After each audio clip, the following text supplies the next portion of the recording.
공번님, 김태현님 감사드립니다. 자, 의견도 많이 보내주시는데 저희가 실시간으로 많이 전해드리도록 노력하겠습니다. 자, 첫 코너 뉴스픽으로 시작합니다. 월요일, 수요일 이 두 분과 함께하고 있습니다. 전혜연 우석대 개공교수님 안녕하세요. 안녕하세요. 전혜연입니다. 네, 조으론 변호사님 안녕하세요. 네, 안녕하세요. 조으론입니다. 자, 오늘은 이 6월 1일 지방선거가 이제 뭐 그렇게 오래 남지 않았습니다. 이걸 앞두고서 지금 민주당이 추진하려는 기초의원 중대선거구 도입을 놓고 지금 여야가 이견을 보이고 있는데, 자, 어떤 상황인지, 그리고 중대 선거구라는 것은 또 무엇인지 먼저 전혜연 교수님께서 좀 정리를 해 주시고 저희 얘기 좀 해보죠.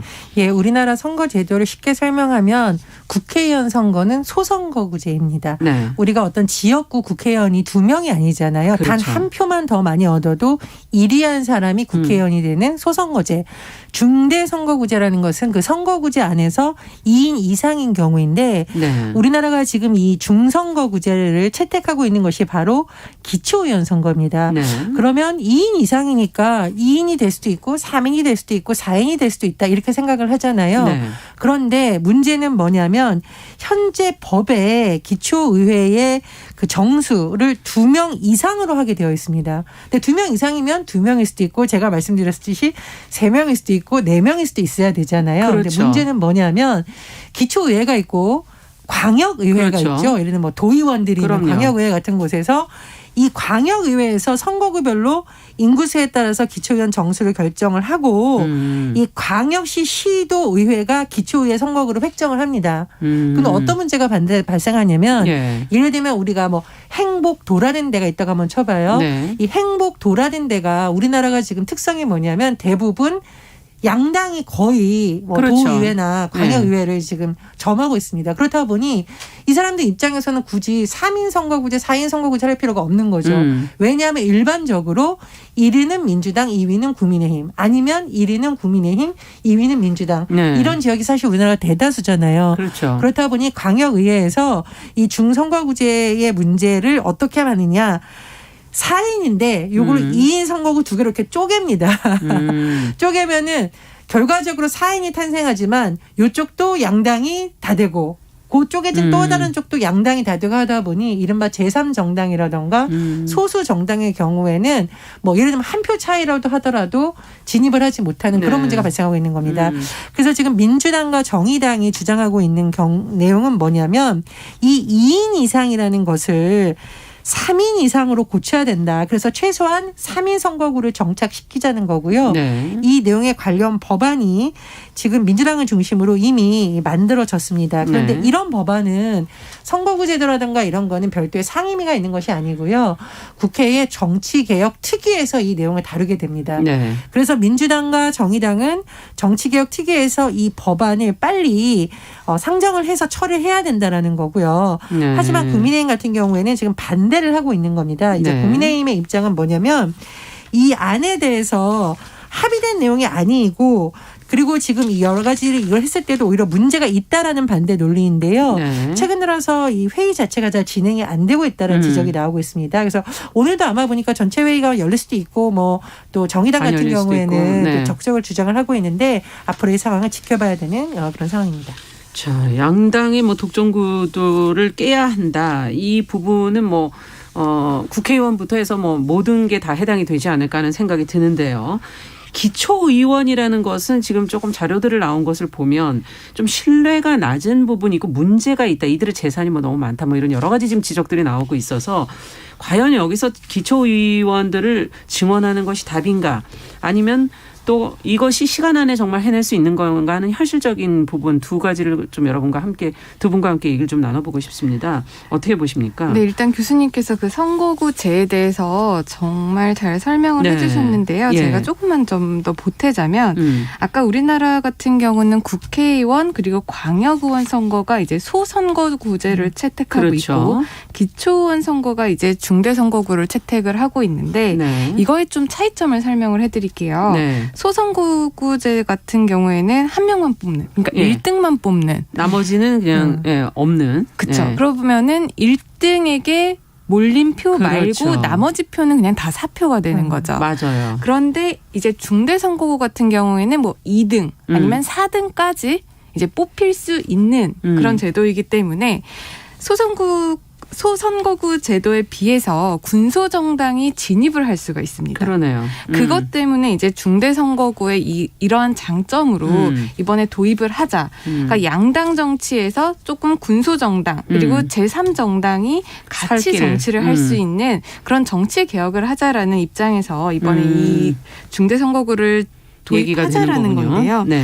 사실 이 선거구제라는 게 어떻게 보면은 어떻게 획정을 하느냐 그리고 어떤 선거구제를 도입하느냐에 따라서 네. 사실상 어떤 정당에게 유리할 수도 있고 어떤 특정 후보에게 유리할 그렇겠네요. 수도 있고 특히 우리나라와 같이 지역색이 좀 특별히 어떤 프리미엄이 붙는 이런 상황에서는 어떤 지역에 굉장히 유리한 당이 선출되게 할 수도 있습니다. 그렇기 때문에 항상 이 선거구를 어떻게 획정할 것인가 예민한 부분에 대해서 문제라는 굉장히 거군요. 예민한 문제인데요.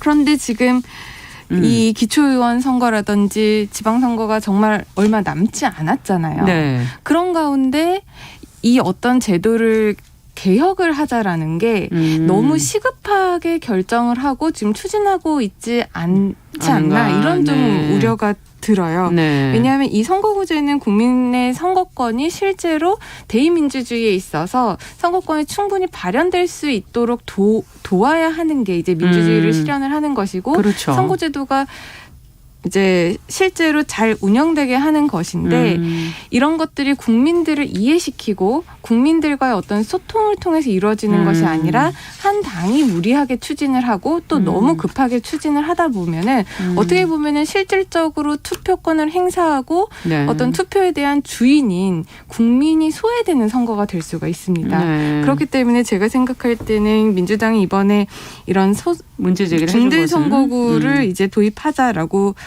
하는 상황이 어떻게 보면 국민들이 조금 소외되고 국민들을 위한 선거라기보다는 어떤 당에 유리한 선거를 좀 하려고 하는 것이 아닌가 이런 우려가 있고요. 네. 또 아까도 말씀하신 부분이 이제 기초의원에 대한 신뢰가 낮은 상황인데 네. 이 부분에 있어서 뭐 2명, 3명을 뽑게 되면은 지금도 이런 신뢰가 낮고 기초의원에 대한 문제 제기가 많이 나오는 상황에 네. 무작정 증언하는 것이 답이냐. 비례대표라든지 아니면은 국민의 그 대표를 뽑는 그 비례성의 문제에서 정확한 어떤 대표 아니면은 국민의 민의를 잘 대변할 수 있겠는가. 실현하고 네. 잘 대변할 수 있는 그런 대표를 뽑을 수 있는 우리 시스템이 갖추어졌는가 이거부터 좀 살펴봐야 되지 않을까 하는 우려가 좀 생깁니다. 네, 지금 이제 이 선거구 획정이라는 건 워낙 예민한 이제 문제이기 때문에 개혁을 하더라도 조금 차분히 이것이 서로에게 어떤 정말 득이 되는지 국민에게 도움이 되는지 좀 살필 필요가 있다는지 뭐 의견을 주셨고요. 정 교수님께서는 어떻게 보십니까? 조금 오해가 있어서 설명을 네. 드리면 지금 민주당의 김영배 의원이 만든 기초의원을 늘리자 이런 것이 아니고요. 네. 2인에서 3인이라고 하니까 기초의원 수를 늘리자 이렇게 말씀드렸는데 그게 아니라 네. 제가 말씀드렸듯이 그 선거구제 정수안에서 2인 이상이라는 것을 3인으로 해서 그거를 쪼개가지고 하는 것을 막자라는 겁니다. 최소한 3인이 그러니까 네. 1등, 2등, 3등까지 기회를 주자. 늘려주자는 취지이니까 네. 그 안에 조금 더 초점이 다가 있고요. 근데 여러 개의 법안이 지금 올라와 있는 네, 겁니까? 그렇습니다. 네. 근데 이제 민주당의 경우에는 이 김영배 의원이 한 안을 네. 일단 정개특위에 상정을 시켜서 예. 논의를 좀 더 해보자는 것이고요. 예. 뭐 정의당이나 이런 데서는 조금 다를 수가 있습니다. 근데 이것이 그러니까요. 이제 핵심 내용인데, 근데 제 생각에는 뭐냐면은 이 중대선거구제 시행에 관한 논의는 사실은 갑자기 된 건 아니에요. 네. 다만 민주당이 이 법안을 우리가 당론으로 채택해서 한 거는 조금 빠름감이 있습니다. 왜냐하면 그렇죠. 네. 이것이 왜 대선과 맞물려서 당시 이재명 민주당 대선 후보가 정치개혁을 제도화시켜야 되고 네. 민주당이 이것을 당론으로 채택하자고 하면서 민주당이 지난달 24일에 네. 다당제를 위한 정치개혁 방안을 여러 가지 내면서 나온 것이 바로 이거 기초의원 3인 이상 중대구선 네. 선거예요.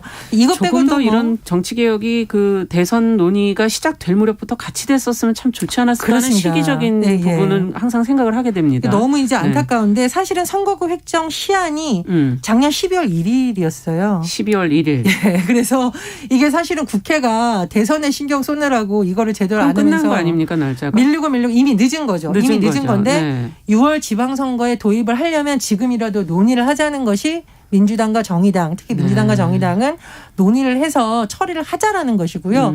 국민의힘은 지금 양당의 합의도 아직 남아있는 상태고요. 그렇습니다. 민주당과 정의당도 의견이 다르다는 거죠. 법안에서도. 그러나 거의 비슷하다고는 할 수 있겠죠. 네. 중대선거구제 정착을 위해서 법안 통과에서는 지금 나눠진 생각인데 저는 좀 급한 감은 있지만 지금 만약에 못하면 6월 지방선거에서 물 건너가면은 앞으로 4년이 또 기다려야 됩니다. 그래서 일단은 정개특위에서 상정을 해서 논의를 하고 그렇게 하는 것이 좀 올바른 속도가 아닌가 생각이 들고요. 네.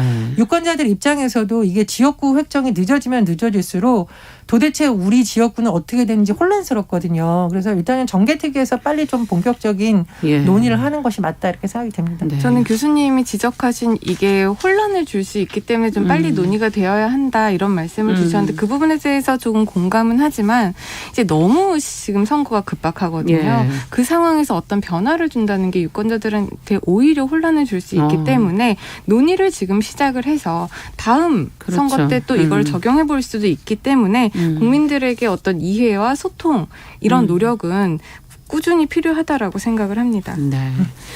자, 다음 뉴스로 또 가보도록 하겠습니다. 오늘 저희 코로나 브리핑 때문에 조금 늦어져서.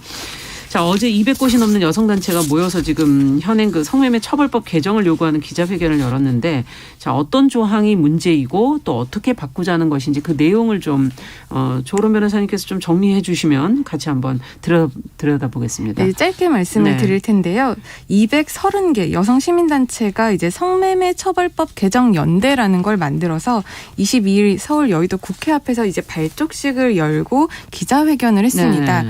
그 연대에서 지금 주장하는 거는 세 가지 정도가 있는데요. 예. 이제 하나가 성산업 관련자들에게 책임을 묻고 합당한 처벌 그리고 이런 것들을 강력히 요구하는 그 부분이 하나가 있고 예. 두 번째가 이제 성매매 착취 구조에서 성매매 여성이 이제 피해자이기 때문에 예. 처벌법이 아니라 보호법으로 여성 인권을 보장하라라는 점이 있고 네. 마지막으로 이제 성매매 여성을 처벌하는 조항이 지금 있거든요. 예. 그러니까 이 성매매 여성에 대한 처벌 조항을 삭제를 하고 성착취 카르텔을 유지해온 국가가 이제 성매매 처벌법을 이렇게 처벌 조항을 삭제하는 그 법 개정으로 응답하라는 이 세 가지 주장을 하고 있습니다. 네. 여기에서 이러한 주장이 지금 제기되고 있는 근본적인 문제가 현행 성매매 처벌법에 그 성을 판매하는 사람 그리고 네. 성을 구매하는 사람 그리고 알선하는 사람 이 세 부류를 모두 처벌을 해요. 예. 그러다 보니까 대다수의 여성은 성을 판매하는 사람인데 성을 판매하는 이 어떻게 보면 이 구조에 있어서의 약자라고 볼 수 있는 여성을 처벌하게 되면 이것이 여성 인권의 어떤 유린이다, 침해다 이런 주장에서 이번 이 연대에서는 이렇게 요구를 하고 있는 겁니다. 네, 이 어떤 각각의 그 대상들을 지금 다 처벌을 하게 되어 있지만 구조를 좀 제대로 들여다봐라 뭐 이런 지적인 것 같은데요. 이런 요구가 뭐 처음 나온 게 아니라면서요. 어떻게 보시는지 개정에 대해서 공감하시는지 개정한다면 또 그렇다면 어떻게 개정해야 된다고 생각하시는지 두 분 의견을 듣고 싶네요. 지금 전문가들이 성매매라는 용어 쓰지 말자고 하거든요. 왜냐하면 네. 매매라고 하면 우리 보통 판매하는 사람과 사는 사람이 서로 동등한 입장이라고 생각하기 그렇죠. 쉬운데 그것이 아니다. 성매수로 바꿔야 된다고 네. 주장을 하고 있습니다. 그 이유가 뭐냐면 사실상 이 성매매가 발생하는 구조를 좀 보자라는 거죠. 그랬을 때 봤을 때 이 성매매를 하게 되는 여성들은 대부분 경제적 취약층이라던가 네. 뭐 자발적으로 선택한다고 보기엔 사실 어렵거든요. 이런 예. 구조 속에서 거기에 내몰리는 거고 그리고 성을 사는 사람들 같은 경우에는 대부분 돈을 주고 성매매를 하는 네. 거잖아요. 그래서 이것을 어떤 착취적인 구조에서 자꾸 인식을 시켜야 하기 때문에 성매수로 바꾸자는 거고 두 번째로 그렇다면 왜 피해자보다는 이것을 매수하는 사람들의 처벌에 더 초점을 맞춰야 되느냐. 네. 성매매 처벌법의 근본 목적이 성매매 근절하기 위한 것이잖아요. 그렇죠. 네. 그런데 이 법을 현장에 적용하다 보니 성매매를 하는 여성들이 신고를 하고 싶어도 내가 처벌을 받을까 봐 두려워서 오히려 못하는 본인이 경우가 대상이니까. 그렇습니다. 네. 그런 일이 생기고 또 이른바 이런 성매매를 이제 알선하는 예. 업주나 이런 사람들이 이런 걸 오히려 악용하는 경우도 많다라는 겁니다. 그래서 저는 법의 근본 취지를 생각을 한다면 네. 지금 전문가들이라던가 여성단체들이 주장하는 방향으로 개정이 좀 올바르지 않나 생각이 듭니다. 네. 조 변호사님께서는 어떻게 보시는지 해외에는 또 이런 게 있습니까? 이런 법들이 해외 어떻게 같은 있습니까? 경우에는 우리나라와 같이 성 판매자와 구매자를 모두 처벌하는 나라들도 있고요. 네. 이제 뭐 노르딕이라고 해서 예. 주로 이제 노르웨이나 덴마크 뭐 그쪽 북유럽 북쪽에서는 쪽에서는? 네. 성을 구매하는 사람만 처벌을 하고 있습니다. 이제 이 성매매에 대한 관점이라든지 성매매의 근절에 대한 포인트를 어느 방향으로 잡느냐에 따라서 이렇게 입법이 다르게 그러네요. 지금 각 나라마다 규정을 하고 있는데요. 예. 저도 교수님 의견에 조금 동의를 하는 부분이 성매매 산업을 보면 사실상 여성이 착취를 당하고 그렇죠. 여성이 약자의 위치에 놓일 수밖에 없습니다. 네. 일단 성매매라는 산업의 시스템상 여성이 이제 판매자로서 일을 하지만 교수님께서도 지적을 하셨다시피 대등하게 어떤 동등하게 이런 위치에서 판매를 하고 뭐 그에 대한 대가를 받고 이런 구조라기보다는 네. 사실상 육체적으로도 그렇고요. 그게 사회 경제적으로도 또 그렇고 여성이 어느 정도는 어떻게 보면 약자의 위치에 서 있을 밖에 없습니다. 그리고 또 일부에서는 그 본인들이 선택한 것이 아니냐. 그렇죠. 다른 직업들도 많고 다른 경제 활동을 할 수도 있는데 왜 그것을 가서 성매매를 하면서 그것을 왜 약자라고 주장을 하느냐. 반대쪽 라고 주장이죠. 비판을 하는 네. 사람들도 있습니다. 그런데 이 부분을 우리가 조금 더 잘 들여다보면 왜 다른 선택지가 과연 많은데도 불구하고 이거를 선택했을까?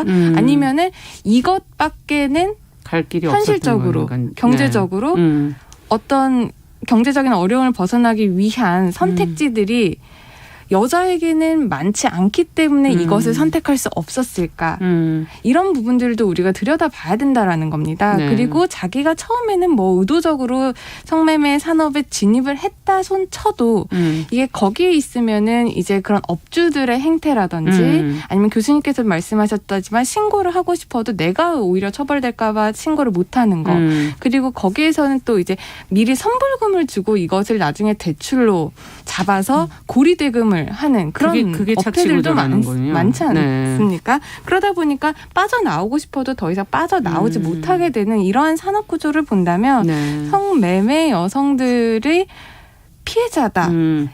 약자의 위치에 있다라고 하는 거는 사실상 부정을 할 수가 없을 것 같은데요. 네. 일단 성매매 특별법의 법의 관점에서 본다면 일방만을 처벌하는 것은 좀 무리가 있어 보입니다. 왜냐하면 이제 일단 판매자와 구매자 중에 구매자만 처벌을 하는 것보다 법의 어떤 근절의 실효성 측면에서 보면은 판매자를 처벌하는 게 성매매에 대한 처벌의 실효성을 좀 높일 수가 있어요. 그런데 우리 법에서는 판매자를 무조건 처벌하는 건 아니고 피해자면은 처벌하지 않거든요. 네. 다만 이 피해자임을 입증하는 게 된다. 어렵기 때문에 지금 성을 판매하는 여성들이 지금 이것이 무서워서 신고를 못한다는 건데 저는 법은 개정이 되지 않는다고 하더라도 피해자의 좀 범위를 넓혀서 경제적으로 어려움 아니면 경제적으로 궁핍한 상황을 이용당해서 착취 당하고 있는 여성들이라면 이 범위를 좀 넓혀서 피해자의 범위를 넓혀서 성구매자들을 강력하게 처벌하는 방향으로 가야 되지 않겠나 그런 생각을 하고 있습니다. 한 말씀만 한 10초 정도. 네. 네. 노르딕 모델이 매수자도 처벌하고요. 알선자도 처벌합니다. 그렇죠. 그런 네. 측면에서 저는 조금 더 이 노르딕 모델을 한번 검토해보는 게 필요가 어떨까 있다. 그런 생각이 듭니다. 네. 네. 자, 뉴스픽 오늘은 좀 시간이 짧아서 아쉽게 여기까지 듣도록 하겠습니다. 조은 변호사, 전혜영 교수 두 분과 함께 살펴봤습니다. 말씀 잘 들었습니다. 감사합니다. 자, 정영실의 뉴스 브런치 1부 마치고 저는 잠시 후에 돌아오겠습니다.